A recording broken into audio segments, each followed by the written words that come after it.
This episode is brought to you by SmartVestor. Connect with an investing pro near you at RamseySolutions.com/SmartVestor. Jay is in San Francisco. Hi, Jay. How are you? Good. I'm well, Dave. Thank you for taking my call. Sure. How can we help? Well, how do my wife and I change our mindset after we've been practicing really the baby steps for so long, and now we're retired and we've lived frugally? And how do we change the mindset to want to spend some of this money and enjoy the fruits of our labor? Good for you. So what's your nest egg? What's your net worth? Net worth is about 2.5, about half of that in our home and half of it in retirement fund. Way to go. Way to go. And what do you live on a year? What's it take you to live?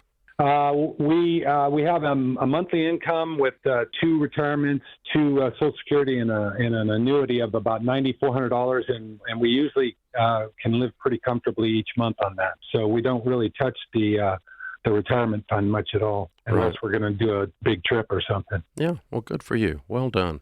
Very well done. How old are you guys? We're 66. We've been married 44 years and been practicing the principles since we got married. Way to go. Proud of you. Very good. Thank you. And you started with nothing, and you're a multimillionaire. Yes, we are. Praise God for that. Yeah, way to go. Very good. Good work. Baby steps, millionaires. All right. So, well, a couple of things Sharon and I have learned to do. One is, even though you've been living very responsibly and very adult-like for a long time, one of you is more of a spender than the other one. Yes. Who's that? That would probably be me. Okay. At my house, it's me too. Sharon's the natural saver. When in doubt, she saves. When in doubt, I have fun. And so, yeah, so you can lean into that a little bit and say, you need to initiate some of the things that we're going to enjoy, some of this $2 million. We're 66, and one of the things we instituted around our house is when we have a fun idea, we like a trip or something we want to do with some of the money we worked hard for, we say, why wouldn't I? Ooh. Yeah. Why wouldn't I? I like that. You have to prove to yourself that it's a bad idea. So here, friends call up and they've got a house in Telluride, and they say, hey, come up and go skiing for 3 days. And we say, why wouldn't I? Yeah. And we go. Yeah.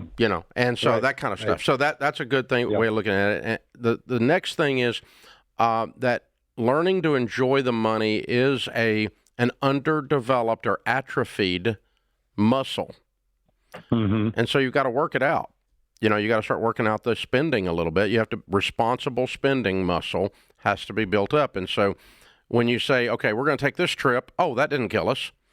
We're going to upgrade Mama's car. Oh, that didn't kill us. We're going to put $10,000 in each of the grandkids' accounts for their college. Oh, that didn't kill us. When you do a few things like that, you kind of got to go, oh, I didn't die from that, and I'm not homeless and penniless, and I've still got $2 million after I did all that, And so you start to, your brain starts to reset and go, I can do a few things, and it doesn't kill me. Right. The next thing is we increased our generosity. Yes. Which removes any guilt from enjoying some of the money. Yes. So if I put $100,000 over here and help this situation with this ministry, I can spend 10 or 15 on Sharon and me and not think anything about it. Right. And so it's not technically an offset, spiritually, morally, mathematically, it's not an offset, but your generosity muscle seems to be attached to your spending and enjoyment muscle. Yes, I appreciate that. We've been fairly generous, and I think that's not as much of an issue as just maybe going over the top on a over the top type of vacation where we spend $30,000 or $35,000 on a cruise, and say it's one of those cruises where you don't have to where you have to wear something besides flip flops, board shorts, and a tank top to dinner. You know what I mean? Yep, I'm with you. Yeah. And I but again, 35,000.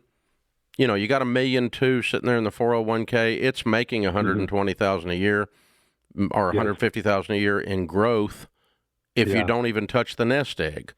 And so the 35,000 is not damaging you. You start spending $350,000 on something. Now we got to stop and think about it.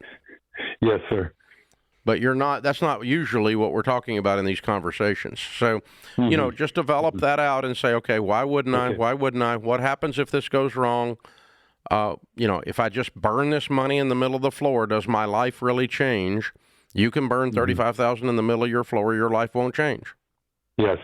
And that gives me permission then to enjoy that much because I'm not being irresponsible. If my life changes when that amount of money is burnt in the middle of the floor, then I'm starting to be irresponsible. Yep. Have you and your wife sat down on a nice date and started dreaming about, here's the annual plan, here's the vision for what we want to do this year, and just mapped it out? Well, we have a map for this year. It was we got invited by some friends to go on this trip for 2027, and so that's when this all kind of came up. And I thought, well, why wouldn't I? To call and get some. There you go. Yeah, now's your chance to ask that question. Yeah. I love it. And what I do, Jay, because I'm real frugal, and it's hard to break me from that. What I do is I force myself in the every dollar budget to put a line item that makes me a little bit throw up a little. Where I go, oh gosh, I got to spend that on myself. I'm going to give that much money away. And then you guys keep each other accountable. You guys get to come up with your own. And over time, it'll be a nothing burger. Over time, Dave, as you've spent more and more money, you go, oh, that didn't hurt as bad as I thought. Yeah, and I'm just looking, okay, I'm 66. I got maybe, 20 years or something? God willing, how bad can I screw this up? I really can't at this stage. I really, I did I'm like Jay, we did so much that you'd have to really concentrate to mess it up in the next 20 years. Well, there's a part where the compound growth and the math takes over, where you'd have a hard time spending all that before you go. The goose is laying a lot of eggs, and you'd have to eat a lot of omelets in that 20 years. I mean, that's what you have to really bust some stuff up. That would be the thing. Congratulations, Jay. I'm very proud of you.